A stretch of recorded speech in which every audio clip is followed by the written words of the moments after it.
Hello class.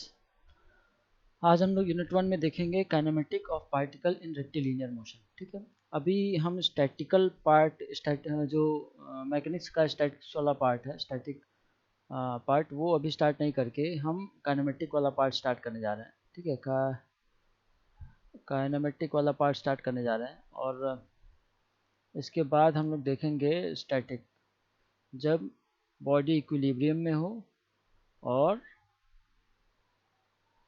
उसके ऊपर force लगा हुआ हो। ठीक है, तो अभी हम लोग देखेंगे kinematic of particle in rectilinear motions. ठीक है, इसमें ये सारे टॉपिक्स कवर किए जाएंगे। इसमें कौन कौन सा है? Motion of the particle, rectilinear motion, motion curves, rectangular component of the curvilinear motion, kinematics of rigid body, type of rigid body motion, angular motion and fix axis rotation. हम इन सारे टॉपिक को इस पार्ट में cover करते हैं। ठीक है, स्टैटिक वाला पार्ट हम लोग अगली क्लास में देखेंगे कि जब बॉडी इक्विलिब्रियम में हो, उस पर फोर्स लगा हो, तो उसको कैसे एनालिसिस करते हैं, उसको कैसे मैकेनिकल प्रॉब्लम को कैसे सॉल्व करते हैं। ठीक है, तो इंट्रोडक्शन ऑफ डायनामिक्स में हम लोग देखते हैं तो सबसे पहले काइनेमेटिक आता है और काइनेटिक आता है, जिसमें हम लोग पिछली क्लास में देख चुके हैं गैलीलियो और न्यूटन्स, मतलब न्यूटन्स लॉ ऑफ मोशन को देख चुके हैं। ठीक है, फिर काइनेमेटिक स्टडी में क्या करेंगे? Study of motion. ठीक है, सबसे पहले चीज़ हम क्या किए हैं कि न्यूटन्स लॉ ऑफ मोशन को देख चुके हैं। कौन कौन से लॉ देखे हैं? First law of motion, second law of motion, third law of motion और gravitational law of gravitational attraction. ठीक है, फर्स्ट लॉ में हम लोग क्या कहे थे कि वो मोमेंट ऑफ इनर्शिया का लॉ है, जिसमें कहा गया है कि कोई भी बॉडी हमेशा रेस्ट में रहेगी या मोशन में रहेगी जब तक कि उसके ऊपर कोई एक्सटर्नल फोर्स न लगाया जाए। ठीक है, सेकंड लॉ में क्या था? Force equal to mass into acceleration, मतलब कि vector component of force is always equal to the mass and acceleration of the body. Third law में क्या था? Every action has equal and opposite reactions.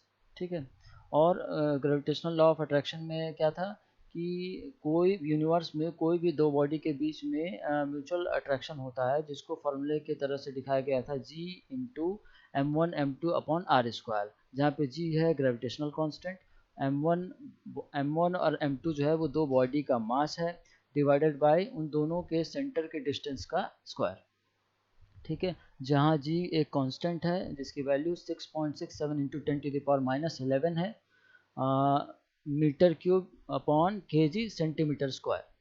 ठीक है, काइनेमेटिक में जब हम देखेंगे, काइनेमेटिक वाले पार्ट में, तो हम क्या कर रहे हैं कि सिर्फ स्टडी कर रहे हैं मोशन का, स्टडी ऑफ मोशन, मतलब कि बॉडी के सिर्फ मोशन को स्टडी करेंगे। इसमें हम किसकी वजह से मोशन कर रहा है बॉडी, इसकी स्टडी नहीं करेंगे। ठीक है, काइनेटिक्स में क्या करेंगे? The study of what causes change in motion. ठीक है, हम काइनेटिक्स में क्या करेंगे कि हम मोशन को भी स्टडी करेंगे और किस कारण से मोशन हो रहा है, किस फोर्स की वजह से मोशन हो रहा है। ठीक है, उसको भी स्टडी करेंगे। फिर डायनेमिक्स कंपोनेंट में क्या है? ठीक है, डायनेमिक्स को दो पार्ट में डिवाइड किया गया, काइनेटिक्स और काइनेमेटिक्स, वही चीज़ यहाँ बताया गया है।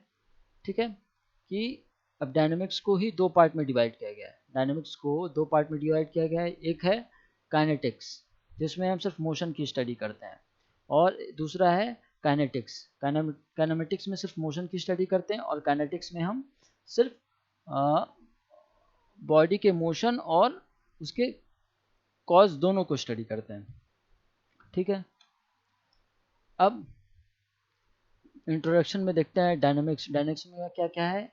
काइनेमेटिक्स।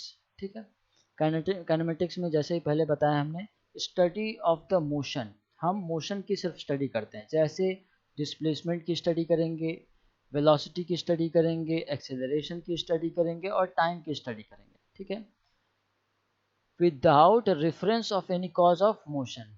ठीक है, मतलब रिगार्डलेस ऑफ फोर्स। हम क्या करेंगे? डायनेमिक को दो पार्ट में डिवाइड किया गया है, काइनेमेटिक और काइनेटिक्स में। ठीक है, काइनेमेटिक्स में हम क्या करते हैं कि बॉडी के मोशन को स्टडी करेंगे। किस किस चीज़ों को स्टडी करेंगे? Displacement, velocity, acceleration and time. ठीक, लेकिन जिस जो कॉज है मोशन का, जो कॉज है मोशन का, उसको कंसिडर नहीं करेंगे without reference to the cause of motion, मतलब रिगार्डलेस ऑफ फोर्स। मतलब फोर्स जिसकी वजह से मोशन बॉडी कर रहा है उसको कंसिडर नहीं करेंगे। सेकंड क्या है, काइनेटिक्स। काइनेटिक्स में क्या करते हैं कि हम बॉडी की स्टडी करते हैं और जिसके मोशन की स्टडी करते हैं और जिसकी वजह से, जिसके कॉज की वजह से बॉडी मोशन कर रहा है, यानी फोर्स की भी स्टडी इसमें हम करते हैं। तो क्या लिखा हुआ है, study of force, study of forces acting on a body and resulting motion by caused by the given force। ठीक है, हम बॉडी के मोशन की भी बात करेंगे और किसकी वजह से बॉडी मोशन कर रहा है इसकी भी बात करेंगे। ठीक है, अब इसमें आ गया कर्वीलीनियर मोशन और रेक्टिलीनियर मोशन। ठीक है, ये मोशन के दो टाइप हैं, जिसमें यहाँ एक्सप्लेन किया गया है कि बॉडी किस तरीके का मोशन करती है। ठीक है, अगर बॉडी स्ट्रेट लाइन में मोशन कर रही है तो वो रेक्टिलीनियर मोशन है, और अगर वो कर्व में मोशन कर रही है तो कर्वीलीनियर मोशन है। ठीक है, position, velocity and acceleration of a particle as it moves along a straight line। ठीक है, अगर हम बॉडी जो है वो किसी स्ट्रेट लाइन में मोशन कर रहा है तो हम उसके पोजीशन, वेलोसिटी और एक्सेलरेशन का जब स्टडी करते हैं तो उसको कहते हैं रेक्टिलीनियर मोशन। ठीक है, अगर कोई पार्टिकल स्ट्रेट लाइन में मोशन कर रहा है, अगर कोई बॉडी स्ट्रेट लाइन में मोशन कर रहा है तो हम उसके मोशन का जब स्टडी करते हैं तो वेलोसिटी, पोजीशन और एक्सेलरेशन का स्टडी करते हैं तो ये होता है रेक्टिलीनियर मोशन। और कर्वीलीनियर मोशन में हम क्या करते हैं कि पार्टिकल का, उस पार्टिकल पे स्टडी करते हैं जो कर्व में मोशन कर रहा हो, जो कर्व लाइन में मोशन कर रहा हो। ठीक है, position, velocity and acceleration of a particle as it's move along a curve, curve line में मोशन कर रहा है। तो हम देख रहे हैं कि रेक्टिलीनियर मोशन में हम स्टडी करते हैं स्ट्रेट लाइन मोशन की, जब पार्टिकल स्ट्रेट लाइन मोशन कर रहा हो, और कर्वीलीनियर मोशन में हम देख रहे हैं कि कर्वीलीनियर मोशन में हम क्या करते हैं कि जब पार्टिकल स्ट्रेट लाइन में मोशन कर रहा हो तब उसकी स्टडी करते हैं। ठीक है, अब रेक्टिलीनियर मोशन ऑफ पार्टिकल। ठीक है, अब पार्टिकल का रेक्टिलीनियर मोशन देखते हैं। तो एक एग्जांपल है जो नेक्स्ट स्लाइड में आपको दिखेगा कि ये एग्जांपल है जो रेक्टिलीनियर मोशन करते हैं। ठीक है, किसी स्ट्रेट हाईवे रोड पे अगर कोई व्हीकल ट्रैवल कर रहा है तो वो रेक्टिलीनियर मोशन है, और कोई रेलवे ट्रैक पे अगर कोई ट्रेन मूव कर रहा है तो वो रेक्टिलीनियर मोशन है। ठीक है, मतलब सिंपल सी बात यह है कि कोई भी पार्टिकल या कोई भी बॉडी जो है वो अगर स्ट्रेट लाइन में मोशन कर रहा है तो हम उसके पोजीशन, वेलोसिटी और एक्सेलरेशन की स्टडी जब करते हैं तो ये रेक्टिलीनियर मोशन में आता है। ठीक है, नेक्स्ट एग्जांपल है किसी हाइट से किसी ऑब्जेक्ट का गिरना। ठीक है, mechanical kinematic particle motion in one dimension. ठीक है, ये एक डायमेंशनल मोशन की बात कर रहा है। ठीक है, क्योंकि अगर कोई पार्टिकल, अगर हम किसी हाइट से मूव ड्रॉप करते हैं तो वो एक स्ट्रेट लाइन मोशन फॉलो करता है जो अर्थ के सेंटर की तरफ होता है, सेंटर ऑफ ग्रेविटी की तरफ वो अट्रैक्ट होता है, जो अर्थ के ग्रेविटी की तरफ अट्रैक्ट करता है। तो ये गर्थ के फोर्स, अर्थ के ग्रेविटेशनल फोर्स की वजह से वो अट्रैक्ट होता है, जिसको जी से हम डिनोट करते हैं और जिसकी वैल्यू 9.81 कहीं लिखी जाती है और मीटर पर सेकेंड स्क्वायर। ठीक है, और अगर किसी किसी क्वेश्चन में क्या होता है कि ग्रेविटी का वैल्यू जो है, जी का वैल्यू 9.81 लिया जाता है, और किसी किसी में 9.806 लिया जाता है, और किसी किसी क्वेश्चन में या किसी किसी न्यूमेरिकल में जी की वैल्यू जो है वो 10 मान के सॉल्व किया जाता है। ठीक है, और एक्सेलरेशन का यूनिट जो होता है वो मीटर पर सेकेंड स्क्वायर होता है। ठीक है,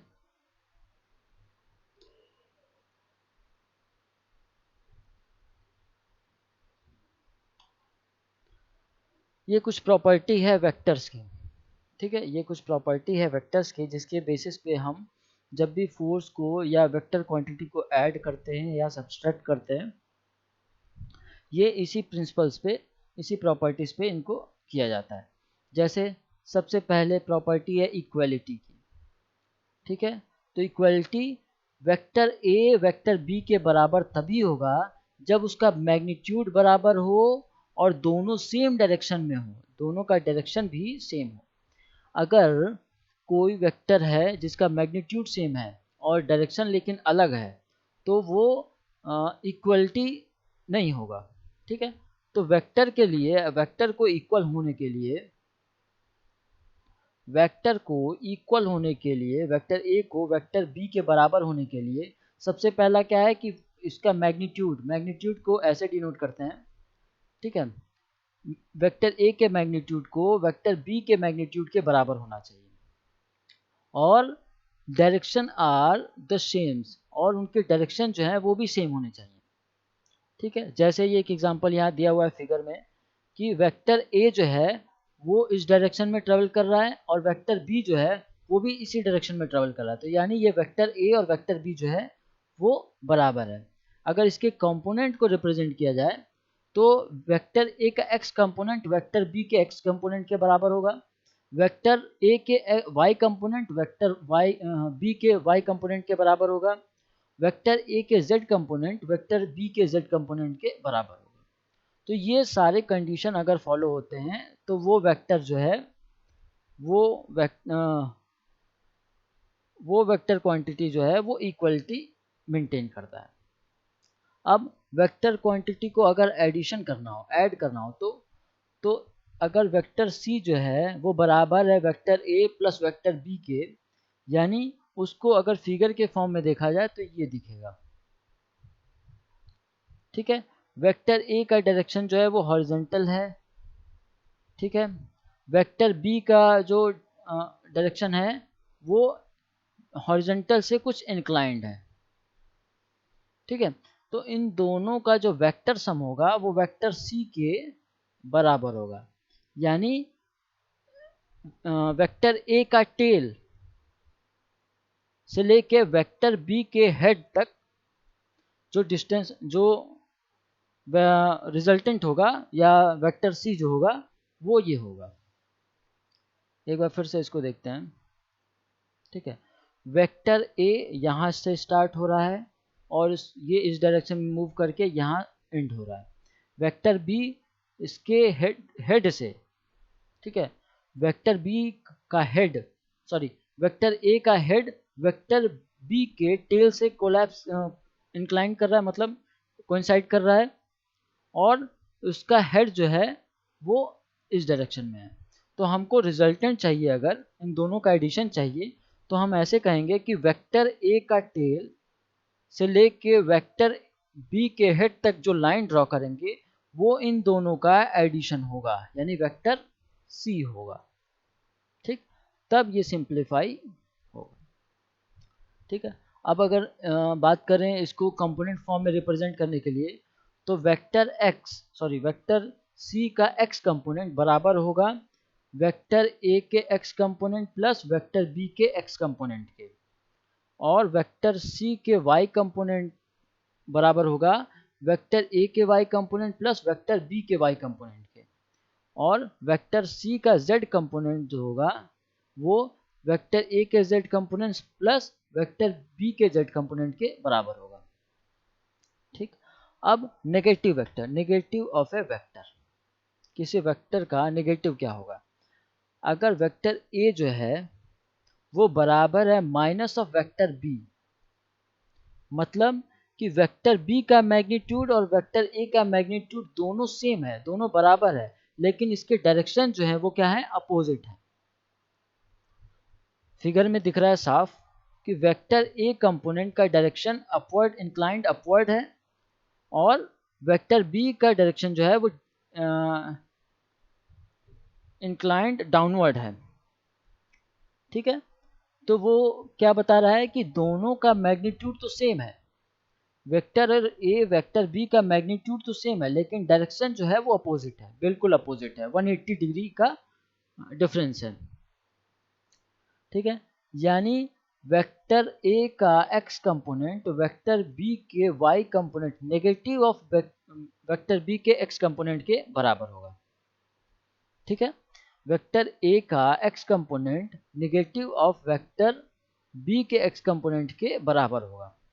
ठीक है, वेक्टर ए का वाई कंपोनेंट वेक्टर बी के नेगेटिव ऑफ वेक्टर बी के वाई कंपोनेंट के बराबर होगा, और वेक्टर z a का z component negative of vector b के z कंपोनेंट के बराबर होगा।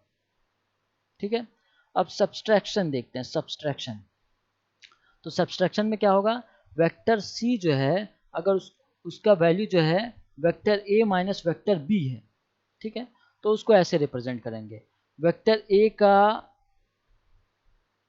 ये है और वेक्टर b जो है वो इस डायरेक्शन में है, लेकिन जब हम इसको नेगेटिव के साथ सब्सट्रैक्ट करने की कोशिश कर रहे हैं तो इसका नेगेटिव साइन भी इसमें प्लेस करेंगे, तो जैसे ही नेगेटिव साइन प्लेस करेंगे तो इसका डायरेक्शन अपोजिट हो जाएगा। ठीक है, तो जब डायरेक्शन अपोजिट होगा तो वो क्या होगा कि वो नेगेटिव साइन के साथ आ गया। तो अब इन दोनों को जब सिंप्लीफाई करेंगे या सॉल्व करेंगे तो ये वेक्टर सी होगा। तो सिंपल सा एडिशन में क्या करते थे, पहले वेक्टर का हेड दूसरे वेक्टर के टेल पे कोइंसाइड करता था। ठीक है, लेकिन सब्सट्रैक्शन में क्या होता है कि एडिशन में क्या होता था कि जो सम होता है वो पहले का टेल और दूसरे के हेड के डिस्टेंस के बराबर होता है, लेकिन सब्सट्रैक्शन में क्या है, सब्सट्रैक्शन में कि पहले का टेल दूसरे के हेड,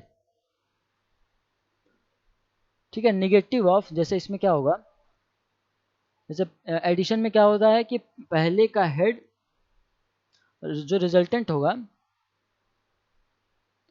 वो वेक्टर ए और वेक्टर बी का जो सम होगा वो पहले के टेल से लेके दूसरे के हेड तक होगा। लेकिन जब सब्सट्रैक्शन करेंगे तो वेक्टर बी को नेगेटिव साइन के साथ लिखेंगे जिससे उसका डायरेक्शन चेंज हो जाएगा। उसके बाद क्या होगा कि पहले का टेल से लेके दूसरे के हेड तक जो डिस्टेंस बचेगा वो होगा वेक्टर सी, लेकिन इसमें क्या करना है कि इसमें नेगेटिव साइन के साथ प्लेस करना है वेक्टर बी को।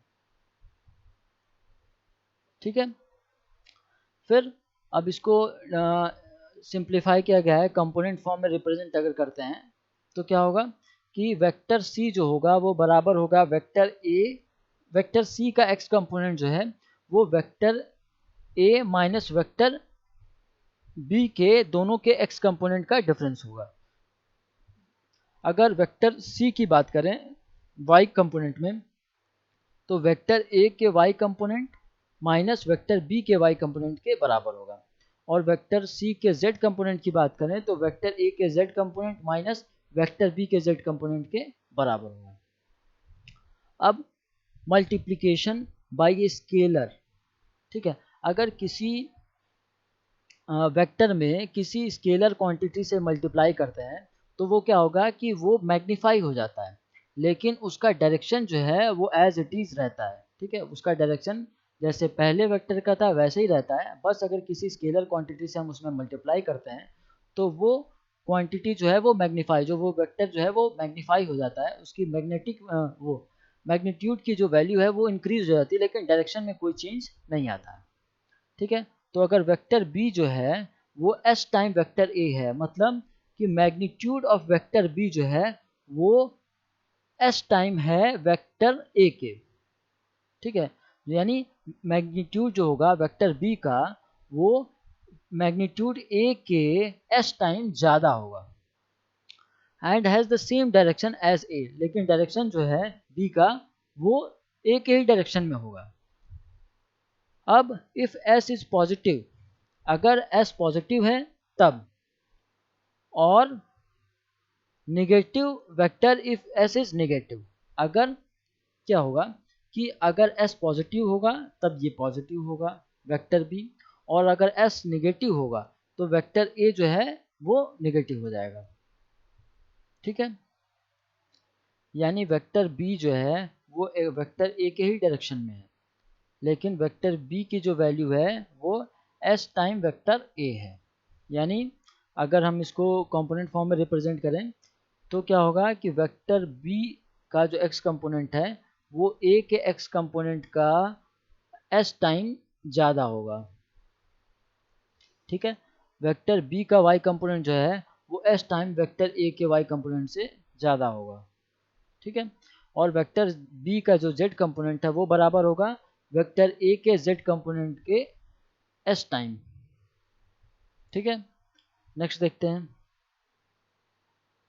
ठीक है, पोजीशन, वेलोसिटी एंड एक्सेलरेशन। ठीक है,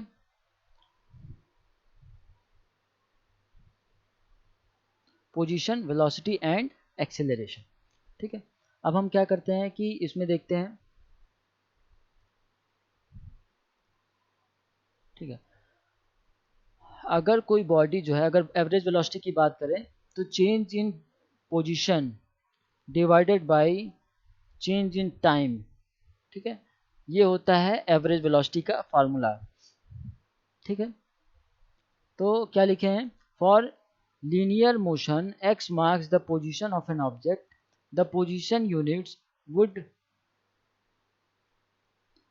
बी मीटर, फीट और एक्सेट्रा। ठीक है, और एवरेज वेलोसिटी जो है वो ये होगा, यानी the distance between 2 point divided by the distance travelled by A object in a specific time is called average velocity.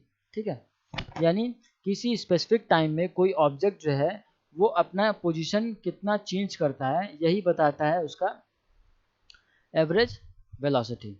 ठीक है, अब इंस्टेंट वेलोसिटी क्या होगा कि किसी इंस्टेंट टाइम पे, किसी इंस्टेंट टाइम पे